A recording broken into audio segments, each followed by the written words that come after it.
You need to pay off the debt of your father.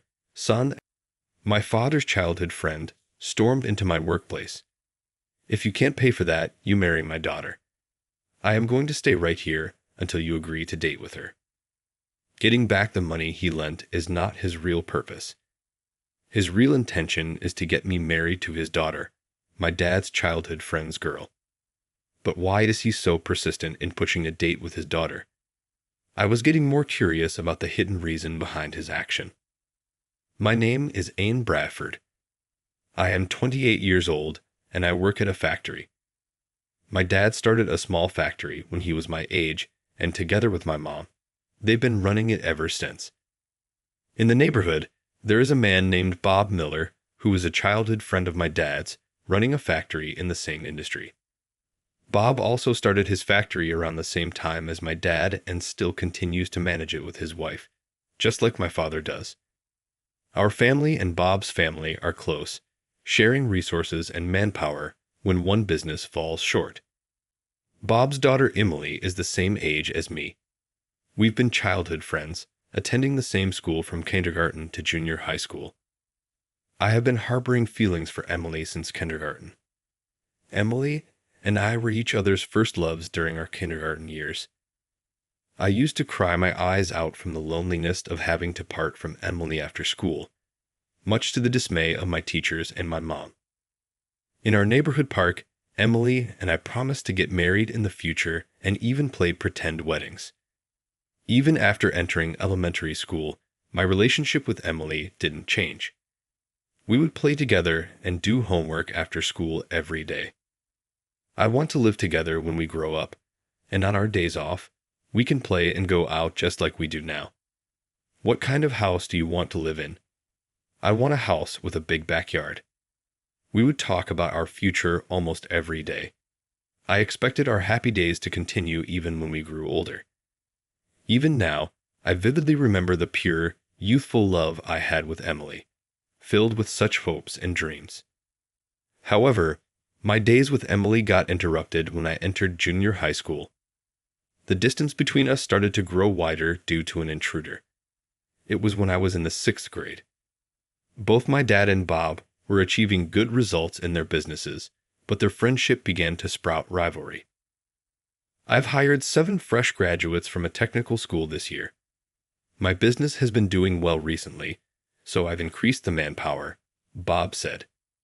What a relief, my dad countered. Even if you increase the manpower, it's just more personnel costs. I can increase profits more efficiently at a lower cost. He then introduced the latest machinery. The machine my dad introduced was initially cost-effective and capable of precise high-speed operations. However, it required frequent maintenance, and, if not properly maintained, it would easily malfunction. My dad couldn't handle the difficult machine properly, and after introducing the new machine, he ended up losing a lot of money due to immediate repairs. Bob lent my dad some money and introduced him to a familiar mechanic. I'm sorry for causing trouble for you two because of me, my dad apologized to us. My mom replied, "Don't be sorry for us. We should be thanking Bob for helping us." In the spring of my first year of junior high school, the 3 of us, my dad, my mom, and I, visited Bob's house. If Bob hadn't helped me, I would have had to close the factory. I can't thank you enough. It may take some time, but I promise to repay the money, my dad said. Following my dad, my mom and I also bowed our heads to Bob. Then Bob laughed. We're childhood friends, aren't we? It makes me feel uncomfortable when you're so formal and thanking me like that. However, my father responded firmly, "No, even if we're childhood friends, I cannot be discourteous." Seeing my dad like that, Bob looked as if he was pondering something and then said, "I'm not good with formal manners, but if that's going to make you worry, then how about you listen to one thing I say?" My dad responded eagerly, "Sure, I'll listen to anything." Without looking at my dad, Bob looked at me and said, "If you marry my daughter, you don't have to repay your father's debt." And he smiled slightly. My dad, mom, and I were all astonished, but my dad said, Marriage is something the two individuals should decide. Can't you suggest something that's within my power? My mom also added, even if it takes time, we will definitely repay the money. Please let them decide who they marry on their own. However, Bob responded, no, I'm satisfied if you just take my daughter as your wife. He then forced us out of the house. It's true that we promised to get married when we were in kindergarten, and we talked about our future marriage in elementary school. But now that I'm in junior high school, I think differently. Marriage requires the consent of both parties. This forceful demand for an arranged marriage completely disregards the feelings of those involved. Even when we got home, both my dad and mom were left speechless. Days later, Emily's mom Harper said to me, "My husband did what? It's probably just a joke. You don't need to worry about it, Aiden." That's what she told me, but on the Monday of the following week, my classmates were buzzing when I got to school. "Hey, you guys are engaged," my classmate Logan brought it up, and the whole class got excited. On the whiteboard was a congratulatory message. "Congrats on your engagement," with mine and Emily's names and our caricatures drawn out. I turned pale and lost my words. In place of my voicelessness, our teacher, who had just entered the classroom, yelled out loud, "You guys, stop spreading nonsense," even going as far as to doodle on the whiteboard. "This will delay the lesson." The teacher angrily and quickly erased the whiteboard. Later, I was summoned by the teacher, and he told me a shocking truth. It was about Emily's dad going around telling everyone in a PTA meeting that we were engaged. Then the teacher said, "You're in junior high school.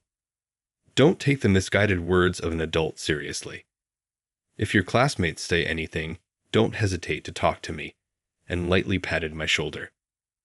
I was shocked that my long-held feelings for Emily were known to my classmates, and I got teased about it. It seemed like Emily felt the same way.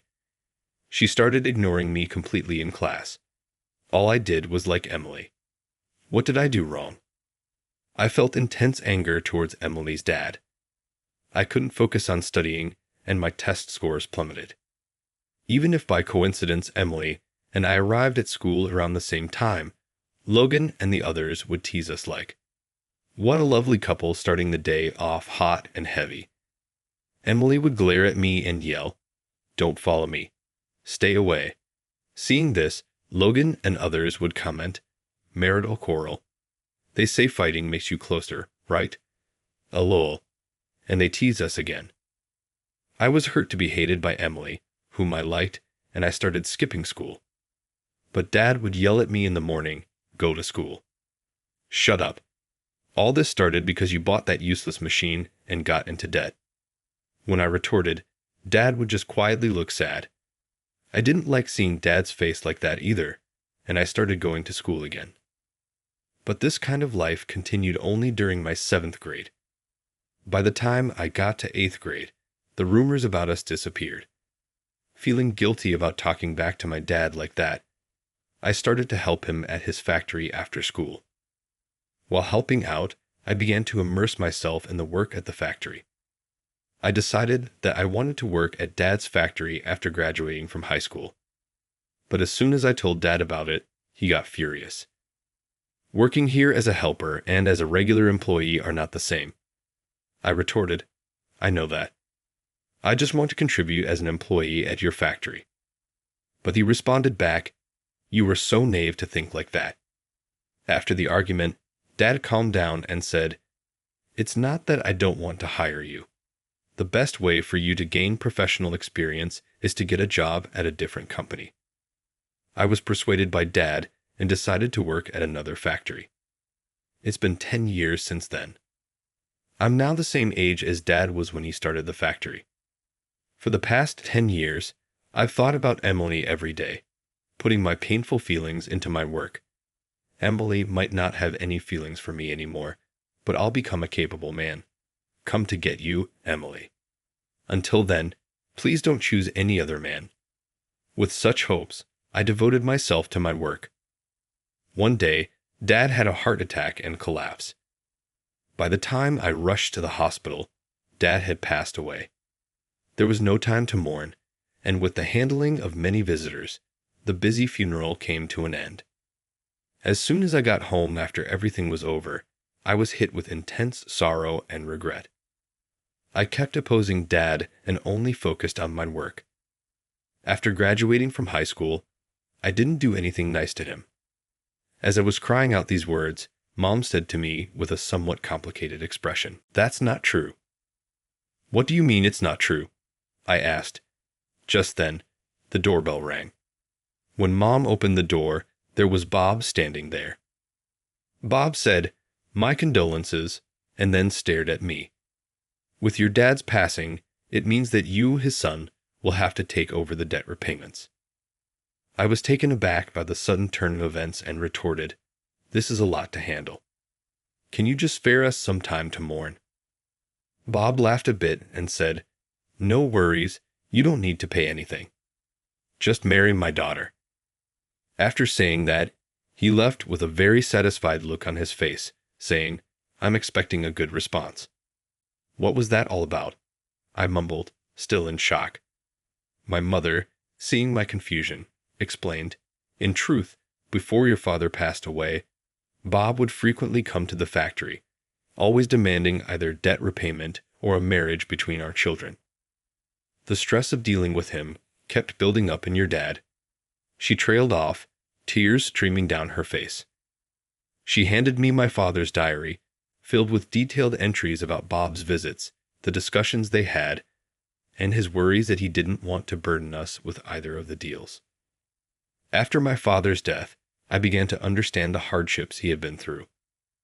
Every single day, Bob would show up at our house or my workplace, yelling, "If you can't repay, at least have a meeting with my daughter." I couldn't handle this.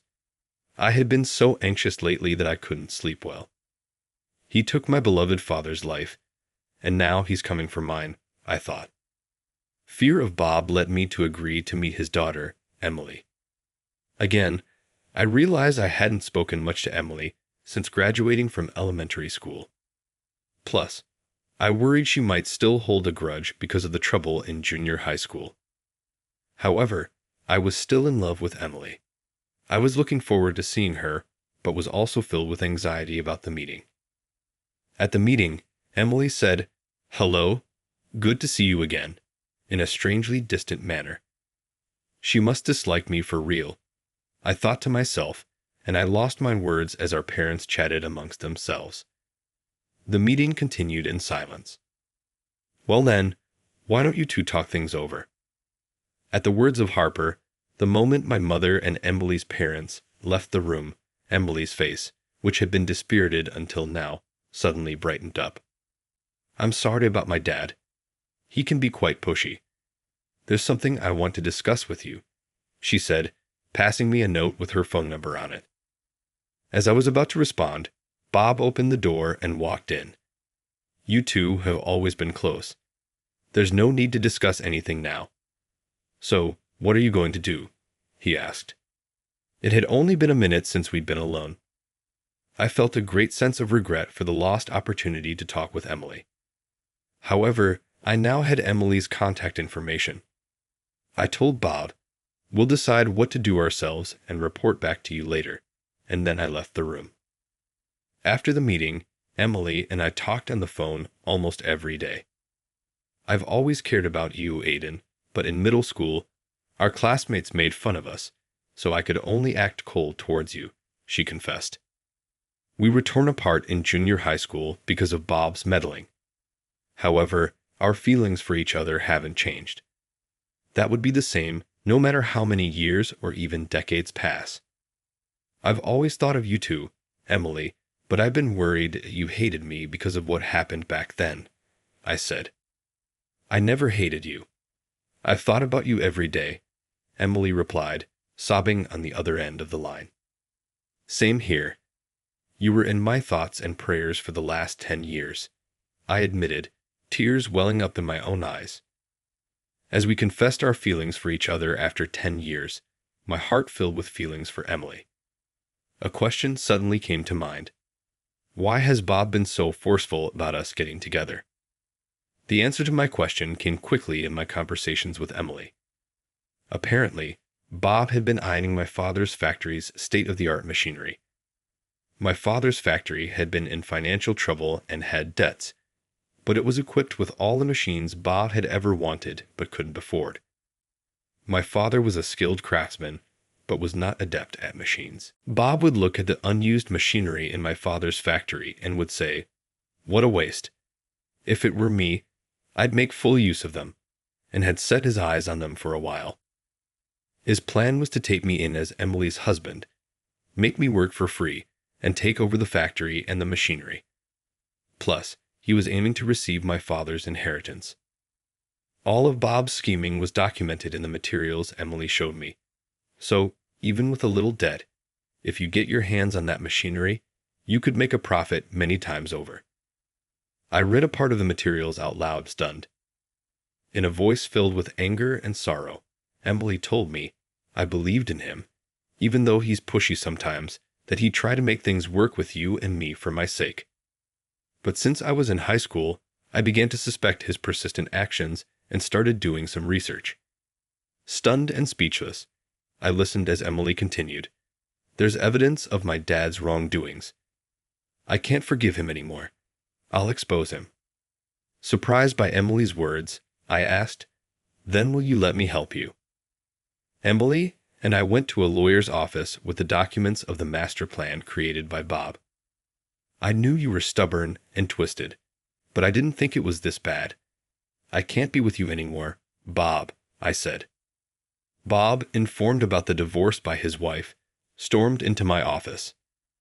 The sound of crashing vases and paddles echoed throughout the office, followed by the screams of the staff. Following Bob's arrest by the police for property damage, his factory workers reported to the labor board how Bob harassed them to work overtime unauthorized. Losing his skilled craftsmen, Bob's factory went out of business in no time. Emily and I officially started dating and are now married. There was a time when things were so hard that I almost gave in to my parents' demands. But I'm glad I stuck to my beliefs, Emily said. The 10 long years of not being able to be together only strengthened our feelings for each other, I replied. After our marriage, we continued to share our thoughts and feelings with each other. After getting married, I quit my job at the factory and took over my father's. Emily started working as a secretary in my factory. After our marriage, we support each other in our personal and professional lives. We respect each other as individuals, nurture our relationship, and lead a happy life.